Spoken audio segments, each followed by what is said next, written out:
स्वागत करता हूँ आशुतोष झा जी का। बहुत बहुत धन्यवाद। मैं जानना चाहता हूँ आपकी डेफिनेशन हिंदुत्व को लेके क्या है। लेकिन मैंने जहाँ तक पढ़ा है और जहाँ तक समझा है तो हमारे डेफिनेशन से कहीं अधिक ज़्यादा मैं छत्रपति शिवाजी महाराज को मानता हूँ। मैं हूँ बिहार का, लेकिन मेरे लिए छत्रपति शिवाजी महाराज, धर्मवीर छत्रपति श्री संभाजी महाराज एक बहुत बड़े प्रेरणा स्रोत रहे। जीवितम मृतकम मने देहिना धर्म वर्जित मृत्यो धर्मेण संयुक्ते दीर्घजीवी भविष्य। इसका अर्थ ये होता है कि जो व्यक्ति जीते जी अपने धर्म को भूल जाता है उसके जीवन का कोई उपयोग नहीं रहता। मंदिर में पूजा करता हूँ इसलिए तुमने मंदिरें तोड़ दी, मैं मूर्ति की पूजा करता हूँ इसलिए तुमने मूर्तियां तोड़ दी, लेकिन तुम भूल गए हो मैं सूर्य की पूजा करता हूँ, हिम्मत है तो बुझा दे। मैं चंद्रमा की पूजा करता हूँ, हिम्मत है तो हटा दे। मैं पर्वतों की भी पूजा करता हूँ, हिम्मत है तो उसे धक्का देकर गिरा दे। मैं मिट्टी की भी पूजा करता हूँ, हिम्मत है तो अपने बाप के कब्र से उस मिट्टी को हटा दे। मैं अग्नि की भी पूजा करता हूँ, हिम्मत है तो अपने घर का चूल्हा अपने हाथों से बुझा दे। बता, है तुझमें हिम्मत? बट आज के करंट जनरेशन में चेंजेस है। मैंने देखा है बहुत ज़्यादा मात्रा में लोग प्रेमानंद जी महाराज को सुनने लगे। सनातन को समाप्त करने के लिए बहुत सारी ताकतों ने काम किया है। बाबर ने ऐसा ही क्यों सोचा कि राम मंदिर को तोड़कर ही हम लोग बनाया जाए, काशी विश्वनाथ को तोड़कर ही हम लोग ज्ञानवापी को क्यों बनाया जाए, सोमनाथ मंदिर को कोई लौटा जाए। बार लोगों को कहता हूं कि आप एक बार जीवन में इतिहास पढ़ना चाहो ना तो धर्मवीर छत्रपति श्री संभाजी महाराज का वो अंतिम 40 दिन का जो अत्याचार था उसे पढ़ लीजिए। आपको समझ में आ जाएगा कि हम लोग क्यों नहीं झुके थे और आज भी झुकने के लिए हम लोग तैयार नहीं है। केवल दो ही राष्ट्र का प्रतीक है, एक पाकिस्तान का और ये बगल वाला बांग्लादेश का। हिंदू को समाप्त करना, इनके आज की पीछे पीढ़ी तो बर्बाद हो गई, आगे की इनकी 100 पीढ़ियां बर्बाद हो जाएगी। सभी का खून मिला है इस मिट्टी में, किसी के बाप का हिंदुस्तान थोड़ी है। एक जैसे ही होते हैं, सारे एक जैसे ही होते हैं। क्यों नहीं बोलते फिर आप लोग कन्हैया लाल के लिए? क्या था उनका दोष? नहीं क्या पाते हम लोग, कहेंगे तो लोग डर जाएंगे। उमेश कोल्ले की क्या गलती? 1937 के भीतर में एक फौज तैयार किया गया था हैदराबाद के अंदर में। उस फौज का नाम था रजाकार। हैदराबाद के दीवारों के ऊपर, हैदराबाद के रगलियारों के भीतर में जो हिंदू थे, जिनके शरीर के ऊपर जनेऊ थे, जिन महिलाओं के मस्तिष्क पे सिंदूर लगा हुआ था, उस सिंदूर को मिटाकर उन पुरुषों की गर्दन की काट काट कर उसका माला, उसका पहाड़ बनाकर चढ़ा दिया जाता था। हैदराबाद का निजाम कहता था कि जितने भी हैं इन सभी को खत्म करो। आरएसएस ने कुछ नहीं किया, आरएसएस ने गोवा को आज़ादी दिलाई है। आरएसएस के गुरु गोलवलकर जी की वजह से कश्मीर भारत के अंदर आया हुआ था। आरएसएस की वजह से ही दादर हवेली जो आज हम लोग देखते हैं वो भारत के अंदर शामिल हुआ था। वो आरएसएस ही है जिनकी वजह से आपका खौफ इतना था कि आरएसएस की वजह से संविधान लागू हुआ। क्या दशा होगी आज से 20 साल बाद? पीएफआई करके एक संगठन है, उन्होंने 1 साल पहले कहा था कि 2047 तक हम इस देश को इस्लामिक राष्ट्र बनाना चाहते हैं। जो किसान आंदोलन के नाम पे फर्जी किसान आंदोलन किया गया, खालिस्तानियों ने पूरे भारत देश को नंगा नाच करवा के रख दिया गया था, उन्हें क्यों किसान बिल वापस लेना पड़ा? अतुल सुभाष केस। हस्बैंड चाहिए था, बिना दाढ़ी मूंछ हुआ था। मैं पॉर्न देखती हूँ तो उसकी जगह से मुझे जैसे जैसे वो पोस्ट करते हैं वैसे वैसे पोस्टर्स चाहिए। एक्स्ट्रा मैरिटल अफेयर को क्या कहा जाता है? गांव घर में जाकर पूछ लीजिएगा, रखेल शब्द है। कोर्ट जज मुंह से कह रहे हैं, जब वो व्यक्ति कह रहा था कि सर मैं इतने पैसे नहीं दे पाऊंगा, मैंने तो जॉब छोड़ दी, जज कह रहा है कि आपने जॉब छोड़ दी, अरे अब मर जाओ तो भी आपको पैसे तो देना पड़ेगा। भारत राष्ट्र कप्तान बन सकता है। हिंदू जो भारत के मूल हैं और राष्ट्र जिसकी कोई सीमा नहीं होती। भारत हिंदू राष्ट्र कब बनेगा? हिंदू राष्ट्र ही है।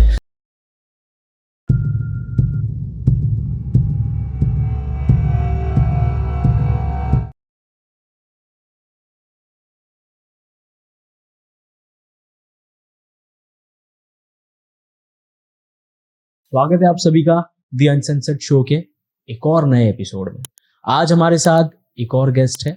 आप उनको देखेंगे तो आप समझ जाएंगे कि ये एपिसोड किस तरीके का होने वाला है।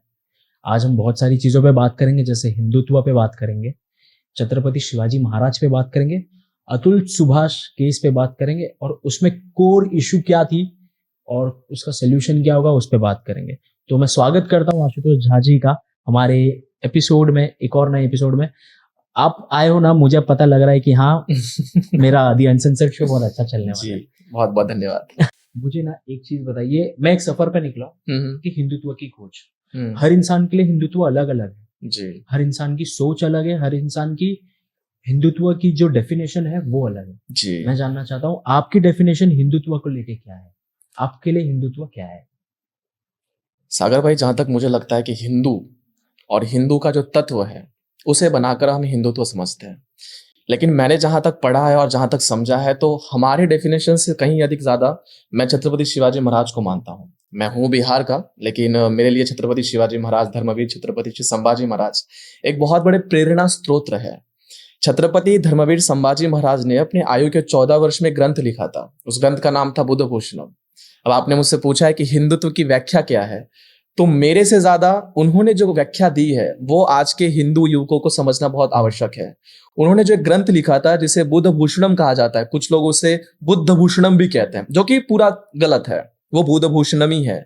अध्याय क्रमांक 2 और 611वां श्लोक के अंदर वो वर्णित करते हैं, जीवितम मृतकम मने देहिना धर्म वर्जित मृत्यो धर्मेण संयुक्ते दीर्घ जीवी भविष्यति।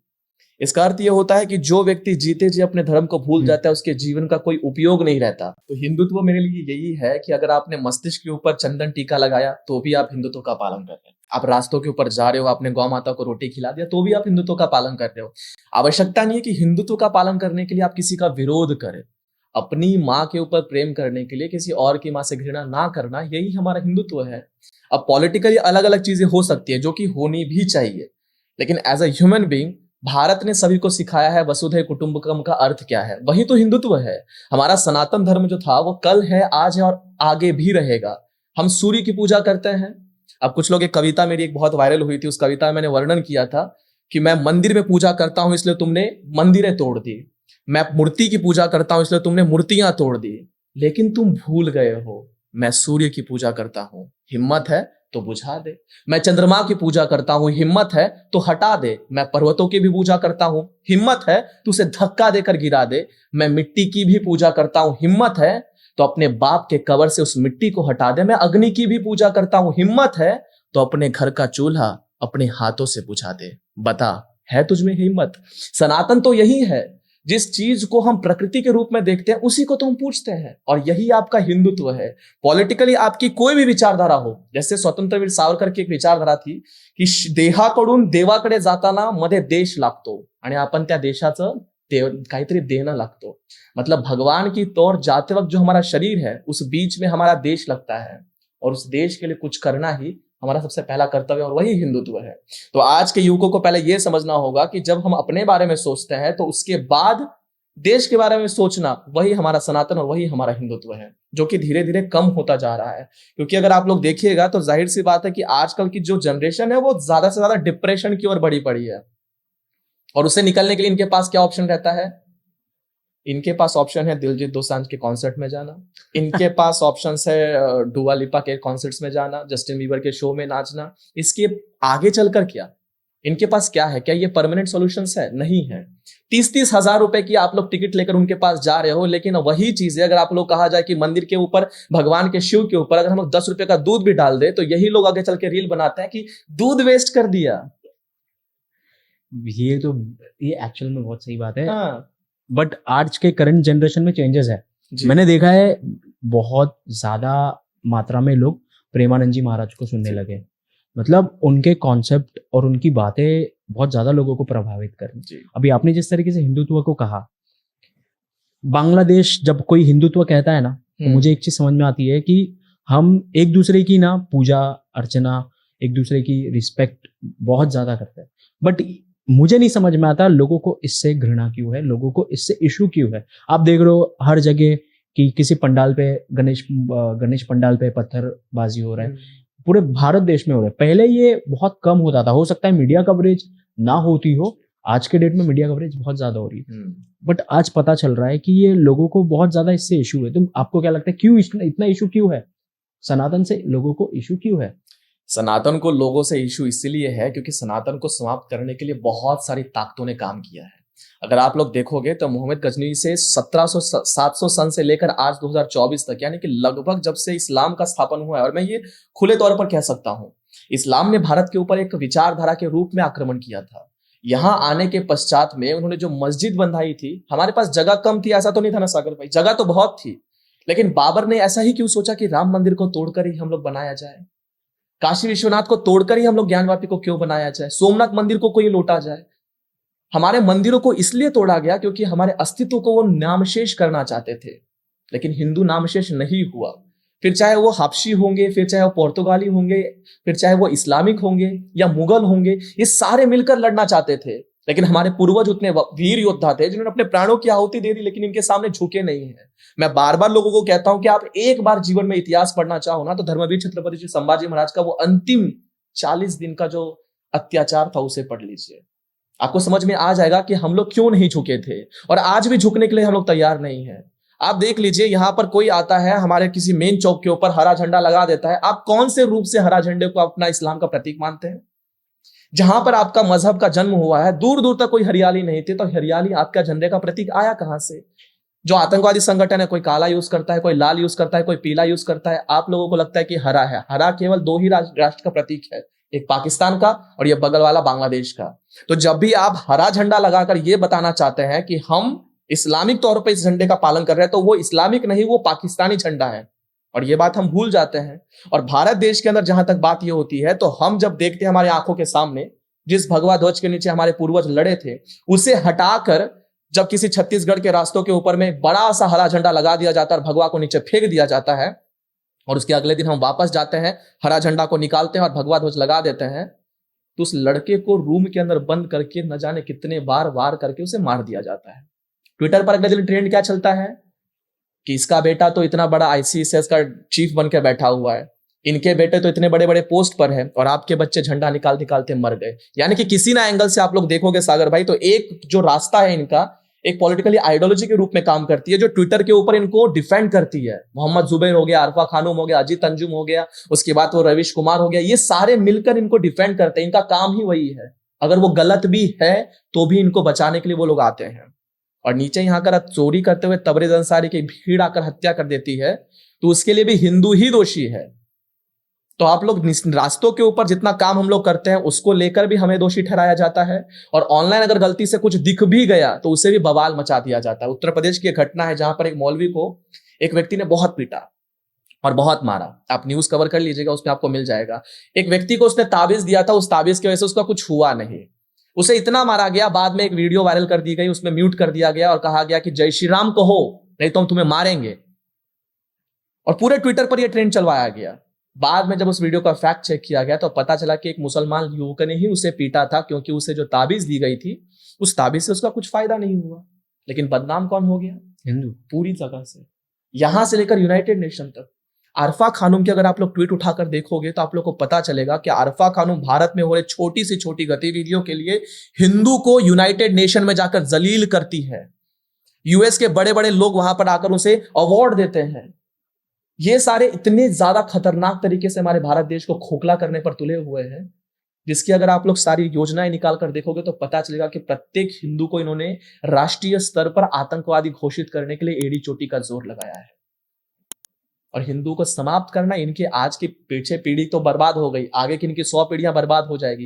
हिंदू समाप्त नहीं होने वाला है, लेकिन हिंदू की जो सोच है या हिंदुत्व का जो चेहरा है, आरएसएस जो एक रूप है, इन सभी को ये लोग बड़े बड़े स्टेजेस पर जाकर, राहुल गांधी से लेकर छोटे सा छोटा अरफा खानूम, ये जितने भी लोग हैं, ये सभी लोग आकर आरएसएस को पूरी तरह से हिंदुत्व का एक आतंकवादी संगठन साबित कर रही है, सक्सीड हो रही है इन चीजों के अंदर।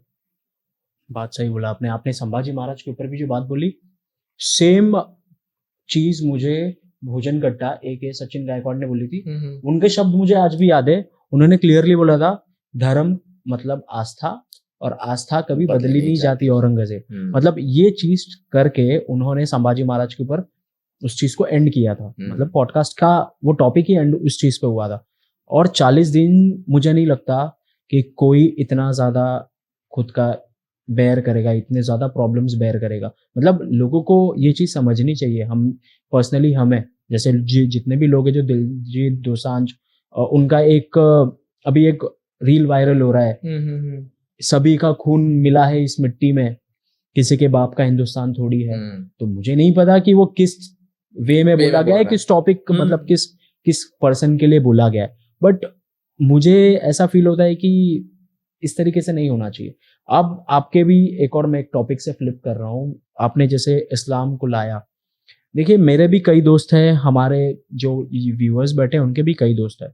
मुझे ना एक चीज जानना है कि अगर कोई सच्चा इस्लाम है, मतलब सच्चा एक व्यक्ति है जो मुस्लिम है, जो 5 टाइम नमाजी है, जैसा वो बोलते हैं, 5 टाइम नमाजी अब्दुल कलाम भी थे। 5 टाइम नमाजी एक आर्कोलॉजिस्ट है, जी जी के जी, हाँ करके, हाँ। हाँ, वो भी है। लेकिन वो हमारे राम को मानते हैं, एपीजे अब्दुल कलाम। आप एक चीज क्लियर कीजिए, आज के मुसलमान को कैसा मुसलमान बनना चाहिए, एपीजे अब्दुल कलाम जैसा, या जो दूसरे तरीके से जो इतने इश्यूज हो रहे हैं, जो कर दिक्कत रहे हैं? ये है ना सागर भाई कि एपीजे अब्दुल कलाम को मुसलमान ही मुसलमान नहीं मानते थे। दिक्कत ये है कि जो हिंदुत्व की बात करते हैं या प्रभु श्री रामचंद्र जी हमारे वंशज, हम उनके वंशज हैं, उनके रक्त से जुड़े हुए हैं, वे उन्हें इस्लाम नहीं मानते हैं। आप जो कह रहे हैं कि 5 वक्त का नमाज पढ़ते हैं, तो वो अपने धर्म का पालन कर रहे हैं, उन्हें जो सिखाया गया वो उसका पालन कर रहे हैं। और जो व्यक्ति 5 वक्त का नमाज पढ़ रहा है वो मूर्ति पूजकों से घृणा ही करेगा। ये मैं नहीं कहता हूं, ये किताबों में लिखा गया है। अगर है गलत बात तो आप किताब उठाकर दिखा दीजिए, क्या है शिर्क, क्या है काफिर की व्याख्या, ये सारी चीजें हमें बता दीजिए। एक से एक आयतें निकालकर मैं नहीं, इनका जाकिर नाइक जो है वही निकाल कर दे देता है और यही बताता है। अगर उसने ही स्पष्ट रूप से कहा है कि अगर आप किसी काफिर को पाओ, जहां उसे पाओ उसे कत्ल कर दो। ये मेरे शब्द नहीं है, ये एज इट इज शब्द जाकिर नाइक के, नहीं तो कल को मेरे ऊपर फतवा निकाल दिया जाएगा। 5 वक्त के नमाज में आप क्या बताना चाहते हो कि इस दुनिया में, इस पूरे संसार में पूजने लायक केवल ही एक ही उनके पैगंबर या एक ही उनके अल्लाह है। हो सकते हैं आपके लिए पूजनीय हो सकते हैं, लेकिन हमारे लिए हमारे प्रभु श्री रामचंद्र जी है। एपीजे अब्दुल कलाम ने कभी 5 वक्त का नमाज पढ़ा ही नहीं। एपीजे अब्दुल कलाम संतों के चरणों में बैठा करते थे। एपीजे अब्दुल कलाम के लिए भगवत गीता एक आदर्श स्त्रोत्र था, श्रद्धा स्त्रोत्र था। जो असली मुसलमान है वो जानता है कि उनके वंशज कौन थे। जाहिर सी बात है कि जो सही मायनों में है यहाँ के लोग, भारत करके खास करके, वो अधिक एग्रेसिव होते हुए नजर आते हैं, और जो एकदम सॉफ्ट काइंडेड हार्टेड लगते हैं वो भी मुझे कहीं ना कहीं ढोंग लगता है। एक समय आने पर सारा ढोंग निकल जाता है, क्योंकि जितना कुछ हम लोगों ने देख लिया है, अब ये सच्चाई भी नहीं किसी से छुपी है कि पाकिस्तान में हमारे हिंदू बेटियों के साथ क्या से क्या हो गया। करेक्ट। निखिल चंदवानी जी को मैं फॉलो करता हूँ। निखिल भैया का अगर आप लोगों ने देखा होगा, निखिल चंदवानी इंस्टाग्राम पे आप लोग देख सकते हैं, उनके स्टोरीज में हम लोग मेंशंस देखते हैं। मैंने ऐसे ऐसे स्टोरीज देख ली, समझ ली, मुझे आज तक इस बात का नींद उड़ जाता है जब ये पता चलता है कि एक 10 साल की बच्ची के साथ न जाने कितने लोगों ने एक से बार एक दुष्कर्म किए थे। उस बच्ची की आंखों में अगर आप देखोगे तो वो मरी हुई जिंदा लाश के रूप में जी रही। वो भारत में आकर बैठे हुए हैं, उन्हें पता है कि हमें भारत में से ज्यादा कुछ मिलेगा नहीं, लेकिन एटलीस्ट हमारा जो जान है, हमारे ऊपर जो राक्षस कुल के लोग आ रहे हैं वो तो नहीं आ रहे। ये दिल्ली की कड़ाके की ठंड में जो रास्तों के ऊपर सोते हैं, हमारी नजरें उनकी तरफ कभी बढ़ती नहीं, क्योंकि हमने एक चश्मा लगा रखा है कि जो कुछ हो रहा है सब कुछ अच्छा हो रहा है। हमारे अगल बगल में जो भी कुछ हो रहा है बहुत शांत समुदाय के तरीके से हो रहा है। अगर कोई इस टॉपिक पे बात करता है तो ये कम्युनिस्ट है, ये नफरत फैलाने की कोशिश कर रहा है। लेकिन चश्मा उतार कर देखोगे, उन बच्चियों के पास जाकर देखोगे तो पूछो उनको एक बार, जिस बच्ची का कत्ल कर दिया जाता है, पाकिस्तान की खबर है, आप चलाकर देखिएगा कि खबर को खोद कर उसमें से लड़कियां निकालकर उनके साथ भी दुष्कर्म किया गया। एक ऐसी कौम के साथ हम लड़ रहे हैं जिनके खून के हर एक कतरे कतरे के अंदर केवल घृणा और नफरत भरी पड़ी हुई है। हिंदू कभी इतना नफरती नहीं हो सकता है। हिंदू के अंदर जो मानवतावादी विचारधारा, इसी से प्रभावित होकर पूरे संसार हिंदुत्व की ओर बढ़ती है। पूरा संसार आज हिंदू बनने के लिए निकला हुआ है, लेकिन यहीं पर रहकर जिन लोगों को अपने हिंदू धर्म से प्रेम नहीं है वो भी कहते हैं कि हम एथिस्ट हैं। लेकिन एथिस्ट होने के बावजूद भी आप इन सारे विषयों को झुठला नहीं सकते हैं, और इसका जीता जागता प्रमाण है। डेटा निकाल कर देखिए, बड़े बड़े लोग आकर आपको ज्ञानबाजी कर देंगे कि सारे लोग तो एक जैसे ही होते हैं, सारे एक जैसे ही होते हैं। क्यों नहीं बोलते फिर आप लोग कन्हैयालाल के लिए? क्या था उनका दोष? नहीं कह पाते हम लोग, कहेंगे तो लोग डर जाएंगे। उमेश कोल्ले की क्या गलती थी? अभी यहीं पर छत्तीसगढ़ में एक लड़के को झंडा फहराने की वजह से भी मार दिया गया था, उसकी क्या गलती थी? नेताओं की बात, सारी चीजों को साइड में रख दीजिए, लेकिन एक छोटे से रामनवमी की शोभा यात्रा, भारत में ऐसी कोई जगह नहीं है जहां पर रामनवमी यात्रा निकले और अगले दिन ये खबर ना आए कि यहां पर पथराव हो गया। ये पथराव करने वाले कौन होते हैं? आप लोग उनको जाकर क्यों नहीं बताते हैं कि जो भाई ये जो रामनवमी की यात्रा निकाल रहे हैं ये तो हमारे हिंदू भाई है, उनकी यात्रा में आप लोग कभी देखा है कि हिंदुओं ने उनके किसी यात्रा के ऊपर पत्थर फेंक दिया हो, तलवार मार दी हो, या फिर कहीं जोर से शोर शराबा कर दिया हो? नहीं होता है। ये कहते हैं गाने बजा दिए जाते हैं। इनके गाने सुनवाऊंगा ना तो पता चलेगा कि इनकी गानों में क्या नफरत भरी पड़ी हुई है। लेकिन हम इस सच्चाई को एक्सेप्ट नहीं कर पाते हैं और ना ही बोल पाते हैं, क्योंकि अगर मैं ये बोलूंगा तो आधे से ज्यादा लोग मुझे अभी इस वक्त भी नफरती नजरों से देख रहे होंगे। लेकिन सच्चाई को स्वीकार नहीं करना जा सकता। मैं बहुत बड़ा गांधी भक्त हूं, सही मायनों में गांधी भक्त हूं। गांधी ने कहा था कि झूठ मत बोलो। मैं सच बोलता हूं इसलिए लोगों को दिक्कत होती है। मैं गांधी के पद चिन्हों पर चलने वाला हूं। उन्होंने कहा था कि रघुपति राघव राजा राम पतित पावन सीताराम, ईश्वर अल्लाह तेरो नाम। यही एक बार आप कृपया करके मस्जिद में चलवा दीजिए, सारी सच्चाई बाहर निकल कर आ जाएगी। ये एक तरफा जो सेक्युलरिज्म था, एक तरफा हिंदुत्व की बात को हटाकर केवल और केवल भाईचारे की बात करना, भाईचारा किसे पसंद नहीं है, लेकिन हमारे ऊपर उठकर चढ़ने वाले, आज तक स्वतंत्रता, इसने दिलजीत दोसांझ ने कहा ना कि सभी के बाप खून शामिल था इस मिट्टी में, किसी के बाप का हिंदुस्तान थोड़ी है। अब जिनके अब्बा पाकिस्तान और बांग्लादेश ले चुके हैं, उनके बाप का भी तो हिंदुस्तान नहीं है। और जो लोग कहते हैं कि भारत के युद्ध के अंदर या भारत को स्वतंत्रता दिलाने के लिए मुसलमानों ने भी लड़ाई लड़ी थी, कौन सी लड़ाई लड़ी थी? 1937 के भीतर में एक फौज तैयार किया गया था हैदराबाद के अंदर में, उस फौज का नाम था रजाकार। जाकर एक बार सर्च करिएगा। हैदराबाद के दीवारों के ऊपर, हैदराबाद के रगलियारों के भीतर में जो हिंदू थे, जिनके शरीर के ऊपर जनेऊ थे, जिन महिलाओं के मस्तिष्क पे सिंदूर लगा हुआ था, उस सिंदूर को मिटाकर उन पुरुषों की गर्दन की काट काट कर उसका माला, उसका पहाड़ बनाकर चढ़ा दिया जाता था। हैदराबाद का निजाम कहता था कि जितने भी है इन सभी को खत्म करो। अगर इस देश के अंदर ऑपरेशन ब्लू स्टार नहीं हुआ होता या ऑपरेशन पोलो नहीं हुआ होता, तो जाहिर सी बात है कि हैदराबाद जो आज हम लोग देखते हैं वहां पे चंद हिंदू बचे हुए हैं, वो भी ना बचते, क्योंकि निजाम ने हिंदुओं को खत्म करने की कसम खा ली थी। और उस पार्टी का नाम था MIM, जो आज हम लोग देखते हैं ना AIMIM, ऑल इंडिया मजलिस इम्तिदाल मुस्लिमीन, उसका पहला ये था। 1937 में बना, 1947 में इसे बर्खास्त कर दिया गया। रजाकारों के बारे में कोई नहीं बताता है, मोपला के बारे में कोई नहीं बताता है। ये बता दिया जाएगा खिलाफत आंदोलन सिखाया जाता है, खलीफा के लिए लड़ा गया था, ये कोई नहीं बताता है। सारी चीजों को छुपा छुपा कर रख दिया जाता है। आरएसएस ने कुछ नहीं किया, आरएसएस ने गोवा को आजादी दिलाई है। आरएसएस के गुरु गोलवलकर जी की वजह से कश्मीर भारत के अंदर आया हुआ था। आरएसएस की वजह से ही दादर हवेली जो आज हम लोग देखते हैं वो भारत के अंदर शामिल हुआ था। वो आरएसएस ही है जिनके वजह से आपका खौफ इतना था कि आरएसएस की वजह से संविधान लागू हुआ। आरएसएस ने ये सारी चीजें की है भारत को सर्वनिष्ठ बनाने में। आज आप लोग देखोगे तो भारत के जो मूल मंत्र रखा गया था स्वतंत्रता के बाद की वजह से, वो आरएसएस की वजह से ही रखा गया था। नहीं तो हमारे यहां पर तो आधा स्वराज की मांग करने वाले नेहरू जी को हमने देखा हुआ था, पूर्ण स्वराज तो नहीं मांग रहे थे। खिलाफत आंदोलन के विरुद्ध में खड़े होकर 1925 के भीतर में ये जो आरएसएस स्थापन हुआ था ना, आज अभी 100 वर्ष पूरे करने वाला है। और जब तक आरएसएस इस देश के अंदर है, तब तक गांव घर के अंदर लोग बचे हुए रहेंगे। ऐसी आरएसएस की ताकत है। और इसी ताकत को समाप्त करने के लिए यूनाइटेड नेशन में राहुल गांधी जाकर कहते हैं कि आरएसएस तो एक आतंकवादी संगठन है। यही इसका मेन कारण है।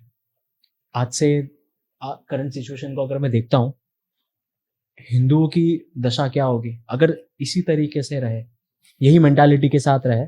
मैं एकदम शॉर्ट में पूछना चाहता हूँ, क्या दशा होगी आज से 20 साल बाद? PFI करके एक संगठन है, उन्होंने 1 साल पहले कहा था कि 2047 तक हम इस देश को इस्लामिक राष्ट्र बनाना चाहते हैं। अब आप सोच लीजिए कि इस्लामिक राष्ट्र के अंदर आपकी क्या दुर्दशा होने वाली है। PFI अगर आपके सामने आकर खड़े होकर कह रही है कि हम इस देश को इस्लामिक राष्ट्र बनाएंगे, यानी कि यहां का हिंदू कहां जाएगा? या तो वो फिर से मोपला देखेगा, या वो फिर से रजाकार का मौत का तांडव देखेगा, या फिर से वो एक बार कश्मीर देखेगा, या फिर एक बार फिर से वो अपने ही लोगों को अपने ही आंखों के सामने मरते हुए देखेगा। तो आप निर्णय आप स्वयं कीजिए कि आपको कहां जाना है।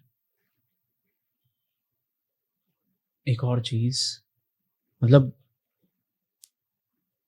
इस पे सरकार क्यों नहीं कुछ करती है? मतलब पता है इतने सारे इशू होने वाले हैं, सरकार क्यों नहीं करती है? सरकार कर रही है।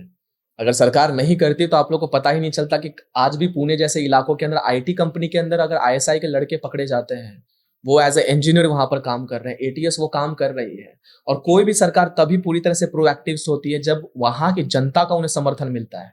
दिल्ली के अंदर ये लोग कितने एक साल तक दिल्ली को जाम करके रखते हैं। कितने हिंदू हैं जो आकर रास्ते के ऊपर खड़े हो जाएंगे और कहेंगे कि हमारी ये मांगे हैं और हम सरकार से दबाव करना चाहते हैं कि हमें UCC चाहिए। कितने हिंदू रास्तों के ऊपर उतरने की तैयारी में लगे हुए रहते हैं। एक हिंदू अपना घर बार छोड़कर बाहर नहीं निकल सकता है, और जो निकलता है उन्हें कह दिया जाता है या टैग लगा दिया जाता है ये तो अंधभक्त है, ये तो मोदी भक्त है। लेकिन जो हम लोग एक्चुअल में काम देख रहे हैं और जो चीजें हो रही है, इसके विरोध में जब तक आप सरकार तक आवाज लगाओगे नहीं, तो सरकार आपकी बात को क्यों मानेगी? जो किसान आंदोलन के नाम पे फर्जी किसान आंदोलन किया गया, खालिस्तानियों ने पूरे भारत देश को नंगा नाच करवा के रख दिया गया था, उन्हें क्यों किसान बिल वापस लेना पड़ा? क्योंकि उन्होंने उतना प्रेशर बनाया। हम वो प्रेशर नहीं बना पाते हैं सागर भाई, और ये प्रेशर ना बनाने की वजह से हम लोग को ये चीजें फेस करनी पड़ती है। ये सिंपल सी ट्रिक है कि आप सरकार से डिमांड करो। और मोदी जी ने, आप अगर उनके पुराने वीडियोस आकर देखोगे ना, उन्होंने पूरी तरीके से इस्लाम का जो खिलौना सच है उसे पूरी तरह से पूरे देश के सामने बताया है। आज उनके ऊपर एक अलग छवि है, वो प्रधानमंत्री के रूप में काम कर रहे हैं, पूरी दुनिया उनकी तरफ देख रही है। तो डायरेक्ट चीजें नहीं कह सकते हैं, लेकिन हमें इशारे भी समझ में आने चाहिए। तो जब तक हम स्वयं होकर उत्स्फूर्त होकर नहीं मांगेंगे तब तक हमें कुछ नहीं मिलेगा। न्याय तो मांगने से ही मिलता है, रास्तों के ऊपर खड़े हो जाने से न्याय नहीं मिलेगा। उसके लिए आवाज निकालनी पड़ती है, चीखना पड़ता है। कानून केवल अंधा ही नहीं, बहरा भी है, गूंगा तो था ही। तो इन सारी चीजों को आपको समझना होगा कि जब तक आप चीखोगे नहीं, चिल्लाओगे नहीं, हाथ पैर पटकोगे नहीं, या फिर लास्ट ऑप्शन समाप्त नहीं कर लोगे खुद को, तब तक न्याय नहीं मिलेगा। भाई आपने समाप्त की बात की है, मैंने आपका रील देखा था जिसमें आपने जी, अतुल सुभाष केस, क्या है पूरा पूरा मांजरा, पूरा सीन? अतुल सुभाष का केस जब मैंने देखा था तो उस केस को स्टडी करने के बाद समझ में आया कि ये केवल एकमात्र केस नहीं था। जब मैंने वीडियो बनाया तो ये वीडियो काफ़ी ज़्यादा वायरल हो गया, मिलियंस में लोगों ने इसे देखा, शेयर किया, और सबने कमेंट सेक्शन में एक ही चीज़ को गाली दी, वो इंडियन कॉन्स्टिट्यूशन के लॉ को गाली दिया है। अब जाहिर सी बात है कि लॉ को अगर आप गाली देते हो तो उसमें अमेंडमेंट करने की ज़रूरत है। इंग्लिश वर्ड अमेंडमेंट और हिंदी वर्ड संविधान को बदलने की आवश्यकता है। जैसे कि राहुल गांधी सब जगह आकर कहते हैं कि मोदी जी संविधान बदल देंगे, संविधान बदल देंगे। तो संविधान तो बदलता है, उसमें अमेंडमेंट्स होते हैं, आवश्यकता के अनुसार उसमें चीजें बदलती है। लेकिन अतुल सुभाष के केस में बहुत सी चीजें सिमिलर थी लाखों लोगों के साथ। ये कोई कोइंसिडेंट नहीं था, लाखों लोग इस चीज के शिकार हो रहे थे। मैंने कुछ दिन पहले इसको लेकर एक स्टोरी भी डाल दी थी कि शादी ब्याह करना है तो गांव घर की लड़कियों के साथ ज्यादा करो, सेफ रहोगे। लेकिन बहुत लड़कियों ने उसे ऑब्जेक्टिफाई, ऑफेंड कर लिया, और फिर मुझे कहा कि फिर हम लोग जो शहर की लड़कियां हैं उनका क्या। बोला शहर की लड़कियां, मेरा मतलब मॉडर्न लड़कियों से था। शहर की लड़कियां तो हमारे परिवार के लोग रहते हैं, मेरी बहन तो वैसी नहीं है। शहर की और गाँव की लड़कियों में से मेरा कहने का उद्देश्य ये था कि गाँव की लड़कियों को BTS का इतना क्रेज नहीं है। अब आपने अतुल सुभाष की वाइफ का चेहरा देखा होगा, मैं यहाँ पे उन्हें कुछ दोष नहीं दे रहा हूँ, चेहरा उनका कुछ भी हो जी, लेकिन ये चीज तो देखिए कि आप खुद कैसे दिख रहे हो, और दिखने पर ही उन्होंने ये सारी चीजें की है कि मुझे वैसा हस्बैंड चाहिए था बिना दाढ़ी मूंछों वाला। मैं पॉर्न देखती हूँ तो उसकी जगह से मुझे जैसे जैसे वो पोज करते हैं वैसे वैसे पोस्चर्स चाहिए थे। ये चीजें हम लोग हंस लेते हैं, मजाक कर लेते हैं, लेकिन एक व्यक्ति इससे गुजर गया और उसने अपनी जान दे दी। उसके बाद मुझे लगा कि ये चलो एक आध दुख का कहानी होगी, लेकिन जब मैंने इंस्टाग्राम में डाला और उसके बाद मुझे जो DM आए, कोई अमेरिका से मैसेज कर रहा है कि भैया हमारे भाई के साथ भी सेम चीज हो रही है। कोई कनाडा से मुझे मैसेज कर रहा है कि बेटा हमारे बेटे के साथ भी सेम चीज हो रही है। शादी के केवल 5-6-1 साल के भीतर में ये सारी चीजें हो रही है। और इसका मेन रीजन जहां तक मुझे लगता है कि जो इजी एक्सेस मिला हुआ है ना, पॉन्स का, नेटफ्लिक्स का, वेब सीरीज का, जहां पे कोई रूल्स रेगुलेशंस नहीं है, जहां पे कोई रिस्ट्रिक्शंस नहीं है। इंडिया के अंदर जो भी आप वेब सीरीज देखते हो उसमें कोई भी रूल्स एंड रेगुलेशंस नहीं है, ना उस पर कोई सेंसर्ड बोर्ड काम करता है, ना उसके ऊपर इंडियन गवर्नमेंट काम करना चाहती है। उसमें ओपनली सब कुछ दिखाया जाता है, और इसी का असर आज के यंग जनरेशन पर हो रहा है। एक्स्ट्रा मैरिटल अफेयर, चीट करना, ये सब बहुत इजी और बहुत ही नॉर्मलाइज कर दिया गया है, और हर चीज को नॉर्मलाइज कर दिया गया है जिससे हम समाज बचते थे। एक्स्ट्रा मैरिटल अफेयर को क्या कहा जाता है? गांव घर में जाकर पूछ लीजिएगा, रखेल शब्द है, लेकिन उसे हम बहुत ही कहते हैं कि नॉर्मलाइज्ड है। पति से प्यार नहीं मिल रहा है, या पति पत्नी से प्यार नहीं मिल रहा है, ये दोनों इक्वली जेंडर के लिए, दोनों के लिए बराबर है। लेकिन लड़कियों ने इसका फायदा उठाया है सर। जो महिलाएं हैं, 1 साल में आपको समझ में आ जाता है कि आप जिससे प्यार कर रहे हैं, आप जिससे शादी कर रहे हैं, तो आप उसके साथ नहीं रह सकते। उसकी 50,000 की सैलरी है, मुझे 50 लाख रुपए की एलिमनी चाहिए, जस्ट बिकॉज उसके पास का आपका जो पेट में बच्चा था, आपने उसे पोसा, अब वो 1 साल का बड़ा हो गया। कौन सा बच्चा 1 साल का जो है महीने का 1 लाख रुपए खाता है? लेकिन एलिमनी मांगते हैं। एक कोर्ट जज मुंह से कह रहे हैं, जब वो व्यक्ति कह रहा था कि सर मैं इतने पैसे नहीं दे पाऊंगा, मैंने तो जॉब छोड़ दी। जज कह रहा है कि आपने जॉब छोड़ दी, अरे अब मर जाओ तो भी आपको पैसे तो देना पड़ेगा। ये जज कह रहे हैं। भगवान करे ऐसे जज के साथ ऐसे चीजें हो जाए। मैं जब ट्रैवल कर रहा था तो फ्लाइट में पीछे में हाईकोर्ट के जज बैठे हुए थे, ना चाहते हुए मेरा मुंह से निकल गया कि सर ऐसे केसेस आते तो आप लोग रात में सो पाते हो क्या? एयर होस्टेस ने मेरी सीट चेंज करवा दी। लेकिन ये चीजें हैं जो आज की सोसाइटी में हो रही है। इसीलिए मुझे डर लग रहा है कि अगर कल को अगर किसी ने मेरा कहीं से भी दूर से वीडियो निकाल कर डाल दिया, फिर से फोटो निकाल कर डाल दिया और सोशल मीडिया पर लिख दिया दिल्ली का दरिंदा, केस बहुत चर्चा में था। उस व्यक्ति ने क्या नहीं किया अपने आप को साबित करने में, अपने आप को बचाने में। लेकिन अपनी लाइफ को उसने जेल के अंदर जाकर लेकर चला गया। उसके बाद बाहर निकला, सब कुछ शांत हो गया, वो लड़की को फेम मिल गया, दिल्ली के केजरीवाल ने उसे वाहवाही शाबाशी दे दी, मेरी बहादुर बेटी, मेरी बहादुर बेटी कर दी। उस लड़के के साथ क्या हुआ वो ये पूछने के लिए कोई नहीं गया, ना उस लड़के ने उसके साथ कोई बदसलूकी की थी। और ऐसा होता है कि हाँ, लड़कियों के साथ अत्याचार अन्याय होता है, उसके लिए तो आवाज तो हम लोग उठाते ही हैं, लेकिन लड़कों के साथ जब होता है तो कौन लड़की आकर आवाज उठाने के लिए तैयार होती है? कोई नहीं आती है। तो पहला प्रश्न ये उठता है कि अतुल सुभाष ने अपने लाइफ को समाप्त तो कर लिया, उसे न्याय मिलेगा इस आशा में, लेकिन मैं जानता हूं कि मुझे पूरा विश्वास भी है हमारे जुडिशरी सिस्टम पे, हमें न्याय नहीं मिलने वाला। इसलिए शादी ब्याह के चक्कर में पड़ने से ही हम लोग बच रहे हैं अब तो, कि ना करे तो ही बेहतर है, और करे भी तो ऐसे चीजों से जितना हो सके उतना ज्यादा अपने परिवार, अपने लोगों को दूर रखा जाए। एकत्र कुटुंब पद्धति को सत्यानाश करने वाला वेस्टर्न कल्चर हमारे भारत के अंदर एक दीमक बनकर घुस चुका है, जिसका अंत करने के लिए केवल एक ही चीज है कि परिवार में भक्तिमय वातावरण का निर्माण करना। जिस परिवार के अंदर से भक्तिमय वातावरण समाप्त हो गया और दारू ने और ये सारी चीजें जो हम देखकर सीखने का प्रयास करता है, इन चीजों ने एक बार आपके घर के अंदर प्रवेश कर लिया तो घर की लक्ष्मी दूर चली जाती है, घर की शांति दूर चली जाती है, समृद्धि दूर चली जाती है। और ये दूर चली गई तो आप कितना भी प्रयास कर लो, आपका घर तबाह होने ही वाला है। और इसमें सबसे बड़ा हाथ होता है इन लॉज का।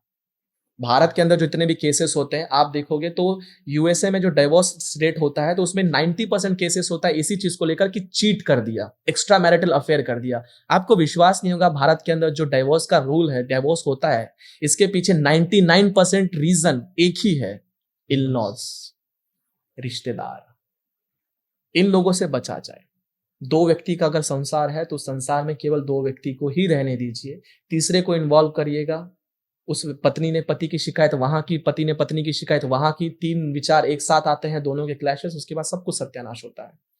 अतुल सुभाष ने जो भी किया उसको तो हम लोग नहीं कह सकते कि वो सच था या वैसा ही करना चाहिए था, या हम भी कहते कि ये बदला ले लेता, कुछ कर देता जैसे लोग कर रहे हैं, लेकिन उसे पता था कि वो कैसे हालात में है, कैसे सिचुएशंस में है जी। हम उसे नहीं समझ पाएंगे, और ये जुडिशरी सिस्टम कुछ नहीं होने वाला। जुडिशियल सिस्टम के ऊपर अगर आप बात कर रहे हो, मेरे को एक चीज बताना है,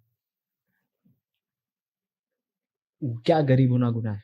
मैं गरीब इसके लिए कह रहा हूं, अगर आप देखो एक रिसेंट एक्टर की मूवी निकली है जी, उसके ऊपर एक केस हो जाता है, ठीक है,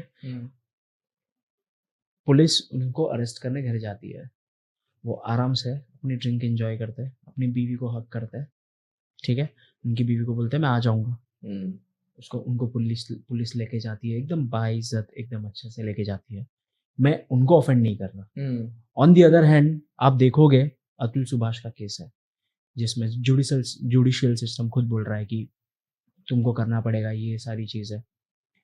इतने हजारों लाखों करोड़ों लोगों पे ना केसेस चल रहे हैं इंडिया में, और वो केसेस बहुत टाइम से चल रहे हैं, है भी छोटे छोटे, मतलब होंगे छोटे छोटे होंगे, बड़े बड़े भी होंगे, लेकिन जिस हिसाब से फास्ट ट्रैक में वो एक्टर को जो न्याय मिला है, ओके, इस तरीके का न्याय सभी के साथ होना चाहिए? इम्पॉसिबल है। क्यों? आपने पहले ही कहा कि गरीब होना गुनाह है, सबसे बड़ा अपराध है भारत के अंदर गरीब होना। भारत के अंदर जितने भी लॉ सिस्टम चलते हैं वो गरीबों के लिए नहीं है सर। अगर आप गरीब हैं, आपके शरीर के ऊपर अच्छे कपड़े नहीं है, जो कि 70% गांव घर में रहने वाले लोगों के आज भी बुढ़ापे में वो जीवन जी रहे हैं, अगर उनके घर में एक छोटी सी चोरी भी हो जाती है और वो अगर पुलिस स्टेशन में जाते हैं, पहले तो आपका एफआईआर तक लिखा नहीं जाएगा। आप एक नॉर्मल सी चीज का एफआईआर लिखवा के दिखाओ, नहीं लिखा जाएगा, क्योंकि एफआईआर जितने कम होते हैं उतना उस पुलिस स्टेशन या उतना उस एरिया में शांति प्रस्थापित है, ऐसा गवर्नमेंट को लगता है, इसलिए वो लोग एफआईआर लिखने से बचते हैं। आप एक नॉर्मल एफआईआर भी रजिस्टर नहीं कर सकते हैं। अब हो सकता है कि कोई पुलिस वाला इस चीज को सुनकर कहता है कि हमें चैलेंज कर रहे हो, तुम्हारे ऊपर ही एफआईआर कर देते हैं। एफआईआर लिखने के लिए भी गरीबों को पैसे देना पड़ता है। यहाँ मुंबई में ही हालात ऐसे है कि मेरे एक परिवार के लोग हैं, उनका वहां पे गांव में जमीन है, उस जमीन के ऊपर किसी ने कब्जा कर लिया है, अब वो वहां से निकलने के लिए तैयार नहीं। यहाँ से कहा गया कि आप सारी चीजें करो, उस व्यक्ति ने उन्हें पैसे खिलवाए, अब इन्हें गांव जाकर केस लड़ना पड़ रहा है अपनी जमीन के लिए। गरीबों की सुनने वाला है कौन? आपने कभी आज तक ऐसा सुना है कि कोई गरीब है जिसने किसी बड़े अमीर ज़ादे पर आप लोगों ने केस किया और आपका बच्चा जो दोषी नहीं था, उसे दोषी करार दिया गया था, वो सुरक्षित घर पर वापस आ गया? इसका जीता जागता उदाहरण है, पुणे में पॉर्श केस हुआ था। क्या हो गया सर? पॉर्श भी वही है, बेटा भी बाहर घूम रहा है, बाप भी वही है, जिसका बेटा बेटी मरे वो तो छाती पीट कर रो रहे हैं। क्या उन्हें न्याय व्यवस्था पर विश्वास होगा? कितना भी आप बताने का प्रयास कर लीजिए, कितना भी आप सराह लीजिए, कितना भी हमारे भारत के लॉ को, हमारे संविधान को आप पूज लीजिए, सब कुछ मैं भी करने के लिए तैयार हूं, लेकिन 99% लोगों को आज भी कोर्ट, वकील, जुडिशरी सिस्टम, पुलिस, इस पे रत्ती भर विश्वास नहीं है और 99% लोग इसमें फंसे हुए हैं, निकल नहीं पा रहे हैं। ये चीजें ठीक कैसी होगी? हो ही नहीं सकती। एक से जुड़ी होती तो ठीक होती ना, या एक व्यक्ति को बदलने से ठीक हो जाती तो शायद हो सकती थी। यहां लाखों लोगों की कतार निकली हुई है। हम कौन सा बदलना चाहते हैं? हम तो ट्रैफिक सिग्नल के ऊपर किसी पुलिस वाले को 100 रुपए की नोट देकर निकलना चाहते हैं। तो हम क्या चाहते हैं कि हम लोग परिवर्तन ला देंगे। हम भी उसी सिस्टम का पार्ट है। मैं जब ये कहता हूं ना कि पुलिस, लॉ, ये सारी चीजें, हम लोग भी उसी के अंदर है। इक्वली हम भी इसमें कंट्रीब्यूट कर रहे हैं। 50 रुपए ज्यादा दिया था तो काम जल्दी हो जाता है, 10 रुपए ज्यादा दे दिया तो भगवान के दर्शन तक भी जल्दी हो जाते हैं। तो हम भी तो उसी पार्ट में, सिस्टम के अंदर आकर अटक चुके हैं ना। इससे निकलना है तो पहले अपने आप को बदलना पड़ेगा। और एक अकेला बदलता है 1 साल के लिए, जब वो देखता है कि कुछ भी नहीं हो रहा है तब बोलता है छोड़ो यार, मेरे अकेले के बदलने से क्या होगा। हम भी हाथ झटक कर निकल जाते हैं, छोड़ देते हैं सब कुछ करना, पर्याय ही नहीं बचता हमारे पास। भाई मैं बैक टू ना आपको एक केस में लेके जाऊंगा, कि लेके जाना चाहता हूँ हिंदुत्व के ऊपर ही। संभल जी, संभल में जो आतंक चल रहा है, मस्जिदें, ये सारी चीजें कवर कर लेना, पत्थर मारना, आर्कियोलॉजी डिपार्टमेंट को सर्वे नहीं करने देना, सेम कंसर्न काशी विश्वनाथ के टाइम पे भी था, फवारा बना दिया गया था। संभल का क्या एनालाइजेशन किया आपने? संभल के ऊपर क्या है? संभल में आप जो मस्जिद की बात कर रहे हैं, जामा मस्जिद का, पहले तो मैं आपको थोड़ा हिस्ट्री के अंदर लेकर जाता हूँ। भारत के अंदर जितनी भी जामा मस्जिद है उनको खोदो, बहुत जरूरत है। अब आजकल तो खोदने की भी जरूरत नहीं है, रेडार सिस्टम्स निकल कर आए हुए हैं जहां से हमें पता चल जाता है कि नीचे क्या होगा। संभल के अंदर जो मस्जिद, जामा मस्जिद है, उस जामा मस्जिद को बनाया गया है बाबर के द्वारा 1529 में। अब 1529 में जब बाबर ने हमारे हरिहर मंदिर को तोड़ा और वहां पर जामा मस्जिद बनवा दिया, तो हमारे जो विष्णु शंकर जैन जी और पिता पुत्र की जो जोड़ी है, मैंने उनकी टॉपिक को वीडियो बनाया, उनसे बात किया। उन्होंने सुबह के अंदर आर्कियोलॉजी सर्वे से ATS सबको लेकर गए और पुलिस वाले सब उनके साथ थे। जब वो सर्वे कर निकल रहे थे तब लोगों ने जय श्री राम की घोषणाएं दी थी कि हमारा मंदिर हमें वापस मिलेगा, हमारा मंदिर हमें प्राप्त हो जाएगा। उसके बाद पथराव होना स्टार्ट हो चुके थे, यानी लोग जाते वक्त कोई भी जय श्री राम का नारा नहीं लगा रहा था, सर्वे एकदम शांति से हो चुका था। लेकिन फिर भी उनके ऊपर पथराव करना किसने आरंभ किया? उस शांतिप्रिय समुदाय ने, यानी कि मुसलमानों ने। जाहिर सी बात है, पत्थर फेंकने वाले वही थे। वहां पे कुछ लोग मारे भी गए, पुलिस ने हवा में फायरिंग किया। बाद में पता चला कि जिस गोली से उनकी मौत हुई है वो गोली भी उनकी ही है। जो गोली वहां से निकली है वो गोली और बंदूक यहाँ की नहीं, पाकिस्तान से आई हुई थी। यानी पुलिस का कोई इसमें दोष था ही नहीं। पुलिस के ऊपर पथराव किया गया, उसके अंदर लोग मारे गए, ट्विटर के ऊपर ट्रेंड चलाया गया कि भारत के अंदर मुसलमान असुरक्षित है। कैसा मुसलमान है भाई जो हाथों में इतने बड़े बड़े पत्थर उठाकर लाता है, पुलिस वाले को मारता है? और पुलिस वाले से आप क्या एक्सपेक्ट करते हो कि हम लोग सीने पर पत्थर खाए?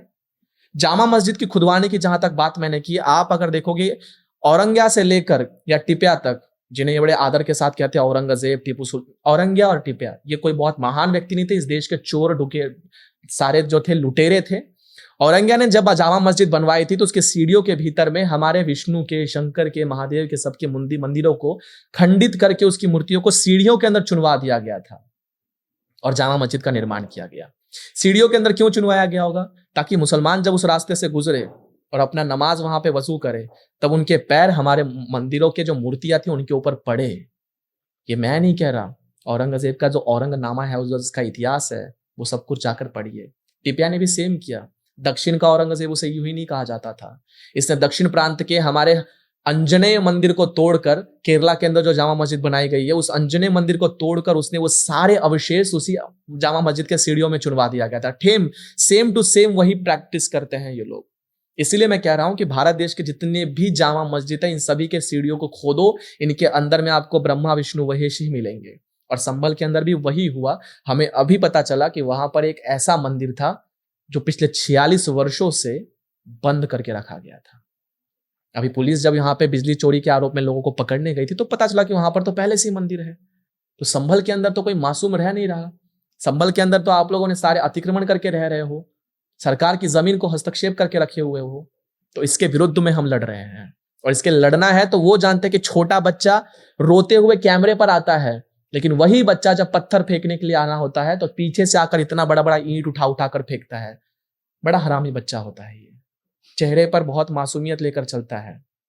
संदेश खाली जब खाली करवाना था ना सर, तब संदेश खाली के लिए हम लोगों ने कैमरा के ऊपर रोते हुए बच्चों को देखा, हमारे दिल पसीर गए। कोर्ट ने तुरंत स्टे ऑर्डर लगवा दिया और जैसे ही एक्शन लेने के लिए गई, महिला पुलिस कर्मचारियों को घेर घेर कर पत्थर फेंकने वाले छोटे छोटे मासूम बच्चे थे। ब्रिगेडियर प्रताप का वो शब्द आप लोग को याद होगा, बच्चे नहीं है ये, और यही चीज सच है, हम एक्सेप्ट नहीं करना चाहते। आपने वो वीडियो देखा था क्या जिसमें पुलिस वाला किसी ग्रुप ऑफ मुस्लिम्स रहते हैं, ग्रुप ऑफ कम्युनिटी, एक पर्टिकुलर कम्युनिटी रहती है, कुछ तो रोक रहा रहता है, वो सिंगल हैंडेडली हैंडल कर रहा है वो चीजों को, तो उसको पहले किसी ने एक मारा और वो छुप गया, भीड़ में छुप गया। हाँ। पीछे से एक और आया, अच्छा, उसने भी मारा, तो वो पुलिस वाले ने उसको देख लिया हाँ। और उसने फिर उसको दौड़ा दौड़ा के मारा, लेकिन फिर भी पुलिस वाले को मारा लोगों ने। चला, मतलब पुलिस वाले तक सेफ नहीं है। हमारी खुद भी बात होती है पुलिस वालों से, बट कैसा है ना, वो खुल के बाहर नहीं आना चाहते। जॉब सिक्योरिटी, ये सारी चीजें कि वो लोग खुद सेफ नहीं फील करते, नहीं करते हैं, ऐसा है। अब एक चीज, सबसे इम्पोर्टेंट चीज जी, 2 इम्पोर्टेंट चीज है, भारत हिंदू राष्ट्र कब तक बन सकता है और क्या क्या मेजर्स लगेंगे? आपको क्या लगता है कि भारत हिंदू राष्ट्र नहीं है? आपने 2 चीजें बोल दी इसमें, भारत देश, हिंदू राष्ट्र कब बनेगा। देश और राष्ट्र की व्याख्या बहुत अलग अलग है। देश जो होता है वो एक जियोग्राफिकल चीजें होती है जिसकी सीमाएं एक हद तक तय की जाती है। यानी भारत की सीमा अगर आप लोग देखोगे तो हमारे कश्मीर से लेकर कन्याकुमारी तक हमारी सीमाएं हम लोगों ने निर्धारित की हुई है। लेकिन जब मैं राष्ट्र की बात करता हूं या फिर हमारा संघ जब कहता है कि हम आरएसएस हिंदू राष्ट्र बनाना चाहती है, हिंदू जो भारत के मूल है और राष्ट्र जिसकी कोई सीमा नहीं होती है। भारत हिंदू राष्ट्र कब बनेगा? हिंदू राष्ट्र ही है। जब हम लोग कहते हैं कि भारत हिंदू राष्ट्र कब बनेगा, तब हम कहते हैं कि अगर यूएसए के अंदर कोई मंदिर बन गया और वहां पर कोई पूजा कर रहा है, माथे पर तिलक लगा रहा है, हरे कृष्णा हरे रामा कर रहा है, तो हमारी राष्ट्र की परिभाषा वहां तक ऑटोमेटिकली पहुंच चुकी है। जब हम लोग कहते हैं कि भारत हिंदू राष्ट्र कब बनेगा, तो भारत से जब अब सऊदी के अंदर कोई कृष्ण जी का मंदिर बना देता है, राम जी का मंदिर बना देता है और उस मुस्लिम राष्ट्र के अंदर में हरे राम हरे कृष्णा के भजन शुरू होता है, तो हम कहते हैं कि भारत हिंदू राष्ट्र बन गया। लोगों को लगता है कि भारत हिंदू राष्ट्र बन जाएगा यानी कि मुसलमानों को समाप्त करना है, ईसाइयों को समाप्त करना है। नहीं, भारत कभी ऐसा था ही नहीं। हम सर्वसमावेशक है और वो ये प्रैक्टिकल भी पॉसिबल नहीं कि हम किसी को भगा दे, वो जाएंगे भी नहीं। पाकिस्तान लेकर वो यहीं पर बसे हुए हैं, बांग्लादेश लेकर वो भी यहीं पर बसे हुए हैं। तो हिंदू राष्ट्र की परिभाषा किसी सीमा के लिए बची हुई नहीं है, हमारी परिभाषा पूर्ण समावेशक है। रशिया के अंदर जब हमारे माता बहन वहां पर हरे राम हरे कृष्ण करते हैं, वहां पर मंदिर में पूजा की जाती है, मेरा राष्ट्र वहां तक पहुंचा है। हम जब कह देते हैं कि भारत कब बनेगा हिंदू राष्ट्र, तो हम हिंदू राष्ट्र की बहुत छोटी सी परिकल्पना करते हैं। लेकिन मुझे लगता है कि भारत ऑलरेडी हिंदू राष्ट्र है। जहां जहां भारत के किसी भी कोने में एक कोई व्यक्ति भी गणेश जी की मूर्ति लेकर आ जाता है, साउथ अफ्रीका में देखा होगा आप लोगों ने, वहां की कम्युनिटी काम करती है, ढोल नगाड़े बजाती है, वो भी हिंदू राष्ट्र है। तो भारत ही हिंदू राष्ट्र है। और भारत यानी कि केवल मेरा ज्योग्राफिकली नहीं, अपितु हर एक वो राष्ट्र जहां मेरा हिंदू का एक भी व्यक्ति टीका लगा के चल रहा है, वो हिंदू राष्ट्र है। तो मेरे लिए इसे बनाने की आवश्यकता नहीं, वो पहले से ही है। जैसे नीतीश राणे कहते हैं, हाँ, फायर ब्रांड नेता। एग्जैक्टली। 2 नेता बहुत ट्रेंडिंग में, एक तो नीतीश राणे और राजा सिंह ठाकुर, राज साहब। अच्छा, राज साहब, हाँ हाँ, राज साहब ठाकरे, मतलब उनके लिए तो बहुत इज्जत है। मतलब उन्होंने, उनका भाषण, मतलब बचपन से तो सुनते ही आ रहे हैं हम लोग। उनका एक भाषण था कि वो भाषण दे रहे और उनमें वो बोलते हैं कि पुलिस को सिर्फ कुछ समय दो, पुलिस को सब पता है, और फैक्ट में पुलिस को सब पता होता है। वो सिर्फ बोलते हैं ना कि जुडिशियल सिस्टम की वजह से अटके पड़े कि भाई मैं तो नहीं, मेरे ऊपर का अगर कुछ बोला तो, सिस्टम वो ऊपर के ऊपर का कुछ बोला तो, उस चीज से ही लोग अटके पड़े कि क्या करें। लेकिन अगर दे दिया तो आपको क्या लगता है क्या होगा? तब वो होगा जिसकी किसी ने परिकल्पना भी नहीं की थी। वही होगा जो कश्मीर में हिंदुओं के साथ हो गया था। एग्जैक्टली। वही होगा जो बांग्लादेश के अंदर आज हमारे हिंदुओं के साथ हो रहा है, और वही होगा जो पश्चिम बंगाल में अपने ही देश में रहने वाले लोगों के साथ हुआ। वही होगा जो केरला के अंदर जो क्रिश्चियनिटी ने धर्मांतरण करके हिंदुओं को भगा दिया, वही होगा। बस देखने की तैयारी करने के लिए। और जो सेक्युलरवाद का ढोंग पहने हुए जो अपने घर के बड़े बड़े 5 स्टार होटल में जीते हैं, खाते हैं, पीते हैं, उनका मुंह बंद होना चाहिए। नहीं तो इन लोगों की तुरंत चली हो जाती है, ह्यूमैनिटी एग्जिस्ट नहीं करती है, ह्यूमैनिटी मर चुकी है। जिस दिन तेरी घर की बेटी को उठाकर लेकर कोठे पर नचवाया जाएगा, तब बोलना कि ह्यूमैनिटी कहाँ चली गई। सुनने में बुरा लगा, लेकिन पाकिस्तानी की हमारी बेटियों के साथ तो वही किया गया ना। बात जब तक अपने तक नहीं आती है ना, तब तक सब कुछ अच्छा है। बात जब हमारे तक आती है तो यार ये समाज बड़ा बेकार समाज है। ये रियलिटी है समाज की। और आपने राज ठाकरे जी का उल्लेख किया, मैं as a Bihari person Raj Thackeray ji को बहुत एडमायर करता हूँ। बिहार की जो दुर्दशा है उसके लिए बिहारी स्वयं जिम्मेदार है। और राज ठाकरे जैसा विचार, राज ठाकरे जैसी एक देह बोली, या राज ठाकरे का जो एक बाणा है, जो मराठी बाणा कहते हैं उसे, उनका वो जो स्ट्रेट फॉरवर्डनेस है, कोई मीठी, कोई घुमा फिरा के वो बात नहीं कहते, उनसे वो चीज मैं सीखा हूँ। उन्होंने कहा था कि तुम अगर महाराष्ट्र में आते हो तो मराठी सीखना है। मला मराठी उत्तम बोलता येते, मैं मराठी बोल सकता हूँ, सब कुछ कर सकता हूँ। मैं उनसे मिलना भी चाहूंगा आगे फ्यूचर में जाकर। सेम सेम सेम, क्योंकि वो है उस लेवल के इंसान है। एक बार उन्हें अगर वो चांस मिला, क्योंकि मुझे आज भी याद है कि जब अमर जवान शहीद के ऊपर एक मुसलमान ने से लात मारी हुई है ना, जब पुलिस, मुंबई पुलिस को दौड़ा दौड़ा कर ये मुस्लिम युवा मार रहे थे, तब अकेला व्यक्ति रास्तों के ऊपर उतरा था, एंड वो थे राज ठाकरे।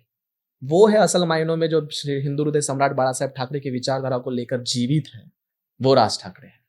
ये फैक्ट है। मैं तेजस से भी बात करता हूँ, आतिश मेरे भाइयों से भी बात करता हूँ।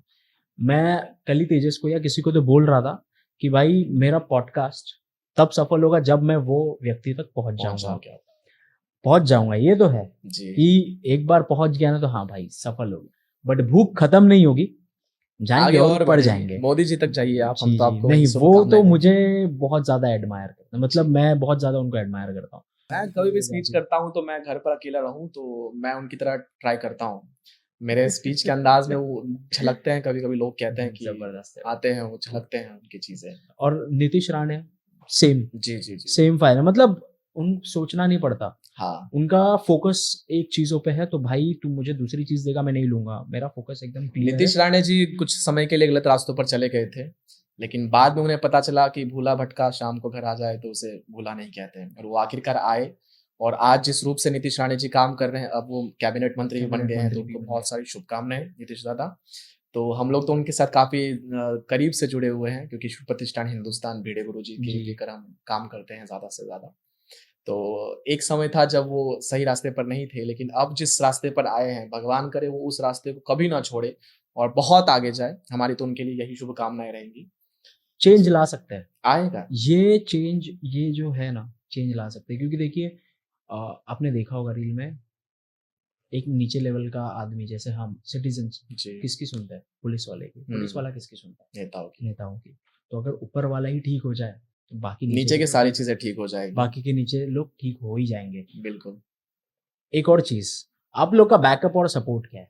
मुझे ये चीज बताइए, बैकअप और सपोर्ट क्या है? मतलब जिस हिसाब से आप लोग बात करते हो, मैं भी बात करना चाहता हूँ, मैं भी सीख रहा हूँ बहुत सारी चीजों को, इसलिए मैंने पॉडकास्ट चैनल चालू किया।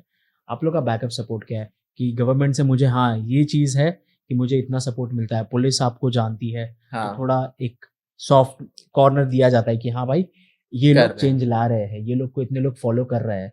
मैं टिकटॉक विकटॉक भाई वो चीजों से मैं बहुत दूर रहता हूँ, कभी मैंने डांस वांस नहीं किया या वीडियो बना के कभी नहीं डाला, ना मेरा आईडी वाईडी है।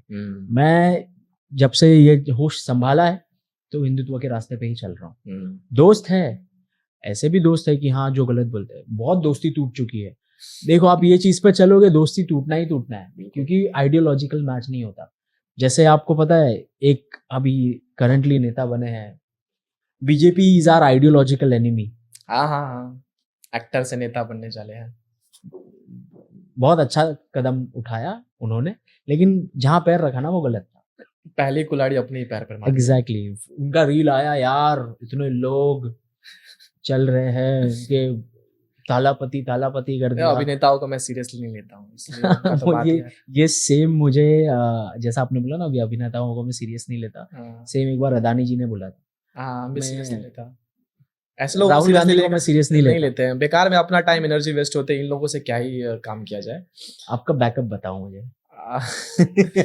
देखिए जाहिर सी बात है, बैकअप सच कहूं तो कुछ भी नहीं है।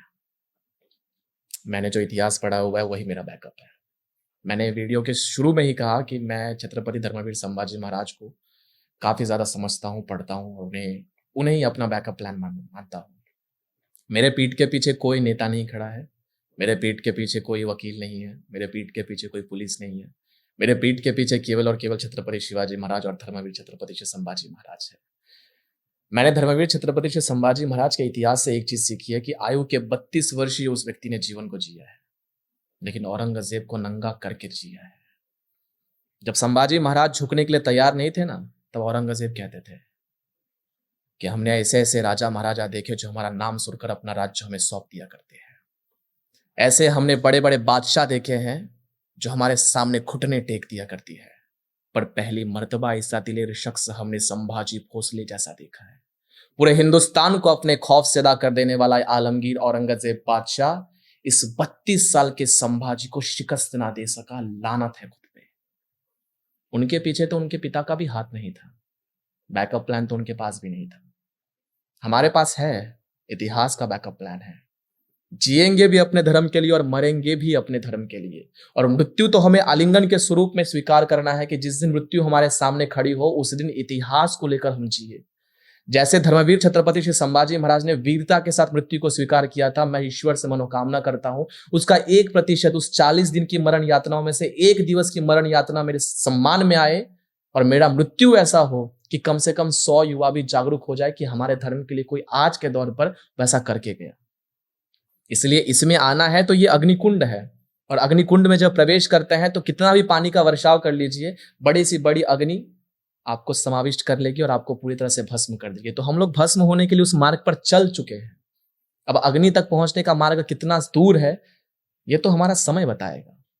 हमारा लक्ष्य जहां तक है उस लक्ष्य को प्राप्ति किए बिना हम उस अग्नि तक जाएंगे नहीं, और बैकअप कोई ऑप्शन ही नहीं है। ये तो आप खुद लॉ भी कर रहे हो। तो धन्यवाद भाई आशुतोष भाई, धन्यवाद आने के लिए। जी धन्यवाद। ये था मेरा एपिसोड 4। जी आशुतोष जी के साथ भी मैंने किया, फिर मैंने भोजन कट्टा जी के साथ किया, फिर मैंने प्रकृति गोस्वामी जी के साथ किया, वो भी ब्रिलियंट है। मैंने जितने भी पॉडकास्ट किए आप कंसिडर कर रहा हूँ मैं, बहुत ही जबरदस्त ये पॉडकास्ट था और लोगों का कमेंट भी अच्छा आ रहा है। हम चाहते हैं और लोग इसमें इंटरेस्ट दिखाए। तो ये था हमारा एपिसोड 4 आशुतोष झा भाई के साथ। बहुत मजा आया आपके साथ भाई, लिटरली। मतलब आपने जो फ्लो स्टार्ट किया अमेजिंग था। मतलब मैं तो चाहता हूँ और अगर भीड़ हो तो मुझे लग रहा है घर वापसी होके ही निकलेगी यहाँ से लोगों की। तो धन्यवाद। प्लीज आप ये पॉडकास्ट जरूर देखें, अपने दोस्तों से भी शेयर करें, और ऐसे ही पॉडकास्ट के लिए आप जरूर कमेंट कीजिए, और अगर कोई रिकमेंडेशन हो जरूर दीजिए ताकि हम ऐसे पॉडकास्ट और ला सके। धन्यवाद। ये था द अनसेंसर्ड शो का एक और अनसेंसर्ड एपिसोड। Thank you.